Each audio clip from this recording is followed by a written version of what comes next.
Good morning, friends. Welcome to my ad hoc rankings and or uh, random picks or generic subject programs, internet video programs. Thanks, audience, for your loyalty to this program. I know I keep saying it's popular, although I know it's very popular. So, anyways, today's subject is very simple.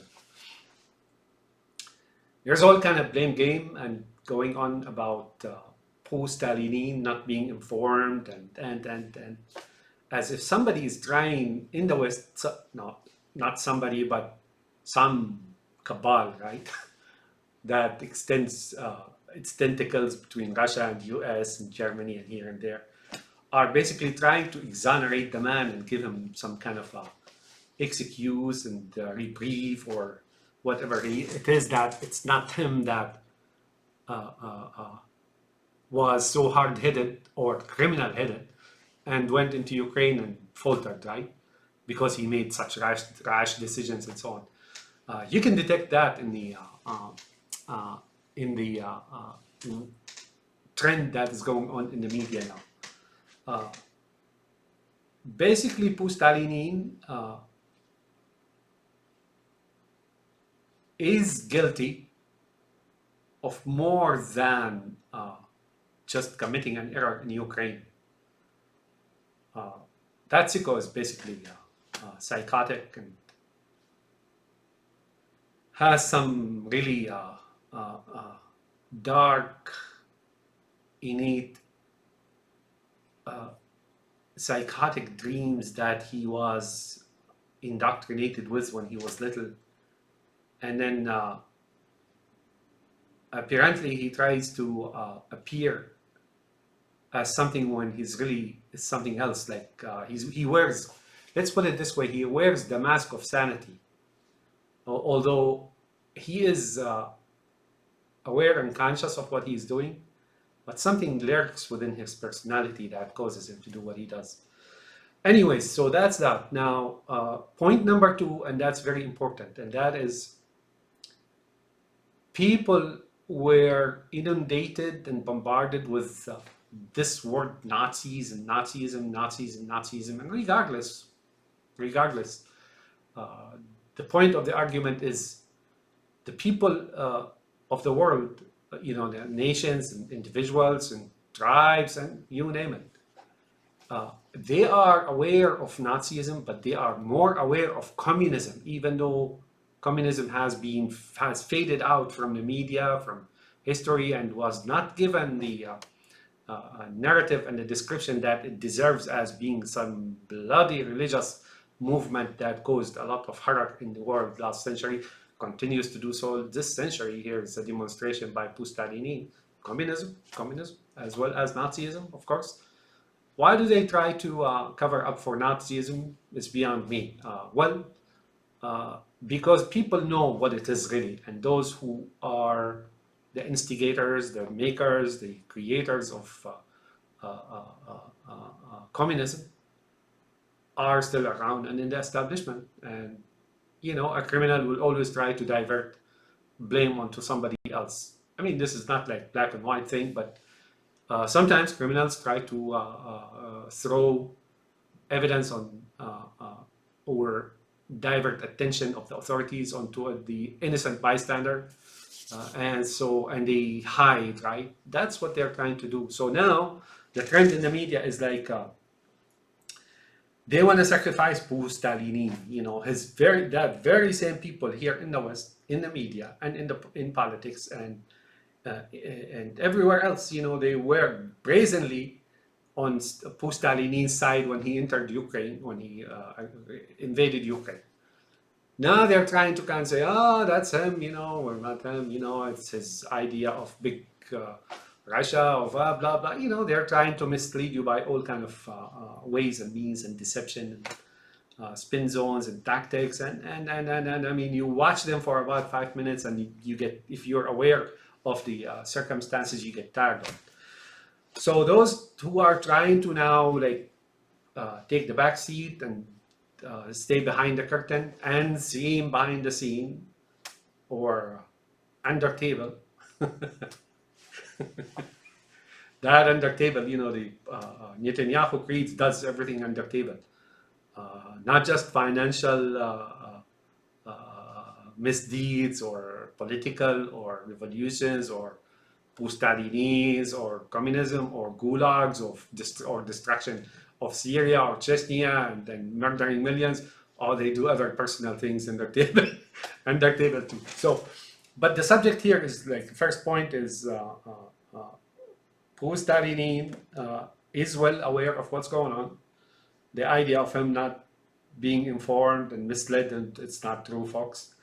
The decision was, although he made the final decision, but the final decision was not made right there and then. The final decision was already made. He was trying to put up a show, if you will, in order to convince people that it's his decision. But really, it's a collective decision by the by Zion, by Israel, right, and here and there.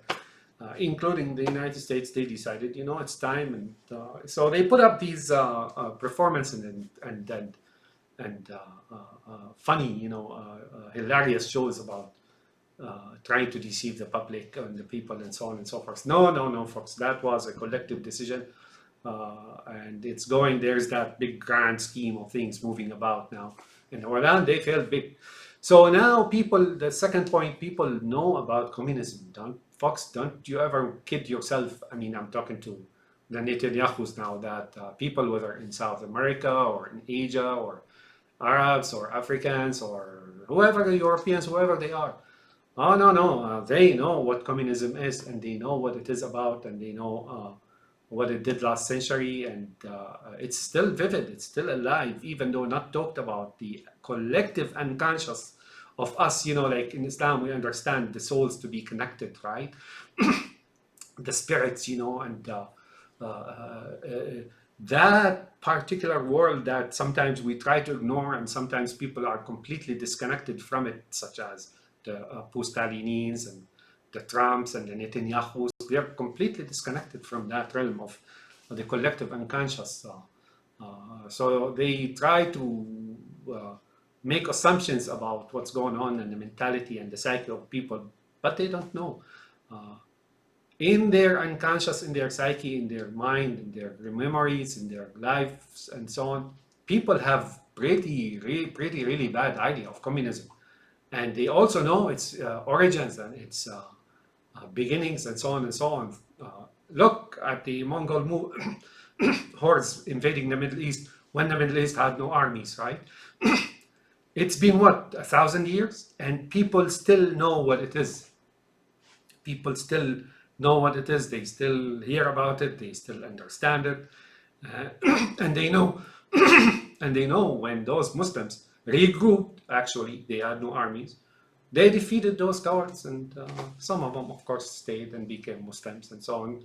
And they're, you know, like that 1,000 years later is not 1,000 years ago. But communism is fresh on the stage, on the horizon, and that's the sister of Nazism. That's a sister of Mongol Genghis Khan and Hulagu and their mechanical savagery, right? And that's a sister of the Ayatollahs. You ask any Iranian about that Ayatollah revolution, even in Iran now. If they confide to you, if they trust you, they will tell you they hate that revolution, and many of them know what it is by now. And it seems to be that the Netanyahus across history, at one point of their initial success, they try to let you know or insinuate to you or channel to you unconsciously or unspoken of that they're behind these things, and as for some reason, that's for them that it's demonstrating their power. Oh, folks, oh, you fucks. Anyways, so that's point number 2. Point number 3, and this is a very important point, and here it is. Sure, Pustalenin lost the war in Ukraine. Well, what's left is scrimmages, and eventually, you know, he collapsed, and And now the Arab League come to rescue him on account of Ukraine, right? Those very same Arab League that supported Pustalenin and Netanyahu with their genocide against the Syrian people. Like they still support the Assad regime, Israel. That's him. And if needs be, Israel will tell Russia and Iran and the Arab League and the Gulf countries to murder 2 more million people in Syria. That's how they think. That's how psychotic these fucks are.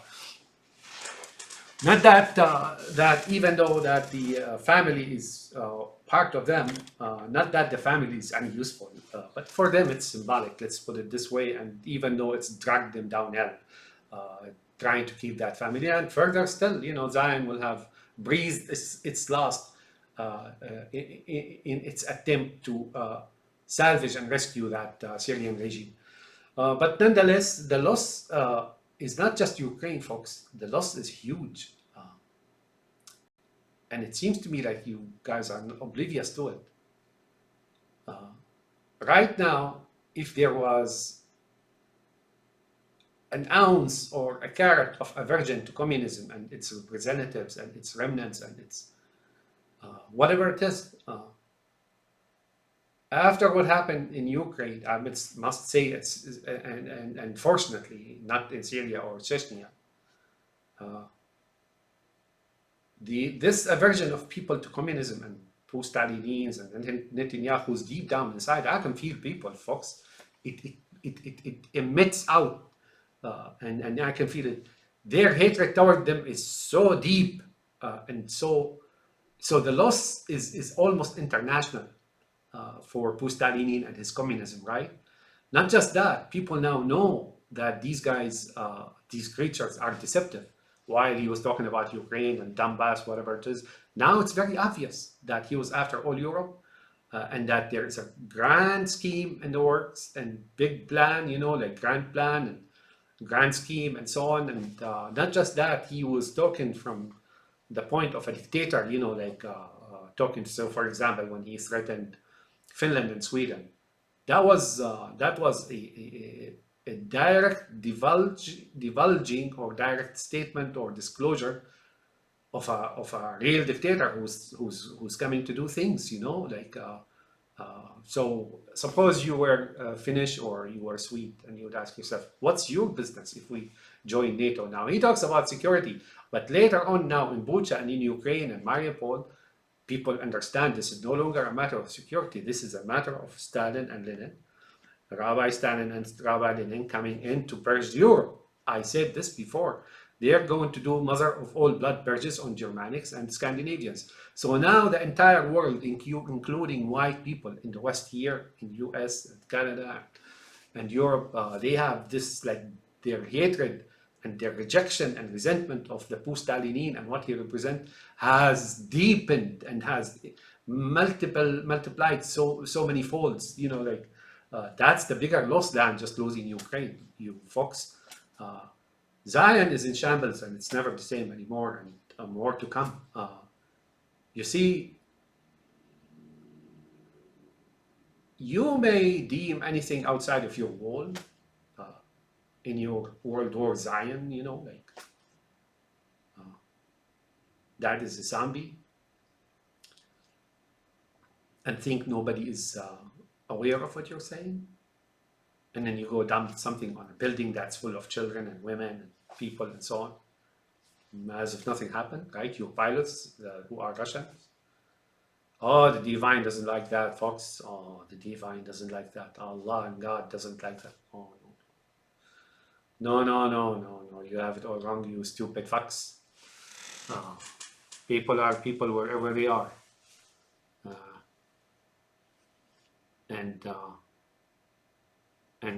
Yeah, all that I said now and more, of course, more. Oh, I can write a volume of 1,000 pages about what happened to you in Ukraine. Let's say hypothetically, that the West and East and all managed to, and the Arabs as well, shored up again Putin and whatever, and they took over Ukraine. Your loss is enormous. That's hypothetical, is of course, but your loss is on the human level and the human psyche is enormous. For the past century was very illuminating to people, and just when you relax and think everybody is no longer thinking and trying to resist, or whether resistance is futile, right? Remember? Oh, no, you have it all wrong, folks. People look now and see that the future, if the future falls under Pustalenin and their supporters, is bleak, They don't take that lightly or easily. They don't ingest it. They don't comprehend it. They immediately reject it, and they immediately have resentment toward it, and they immediately pour scorn on it, and try to burn it out of their psyche, but they can't. That's that rant for today. This is a generic pick. So I got specific picks, I got generic picks, I got ad hoc ranting. All that's a good thing. Now you Pustalinins and Netanyahus, go back to your under table. Last I looked, and I tried that with deep introspection into your personality and history and so on. I am now a believer. You can never get out of that, from under that table and stand up. Never, never, ever, ever. So long you want to exist and achieve that sinister purpose in your mind, you will always be underground. Always. Always. And trust me, that's no fun, folks. I mean, creatures. That's not fun. That's not fun, no. Nor it's a happy life. Nice day, my friends. And resist that evil in the East.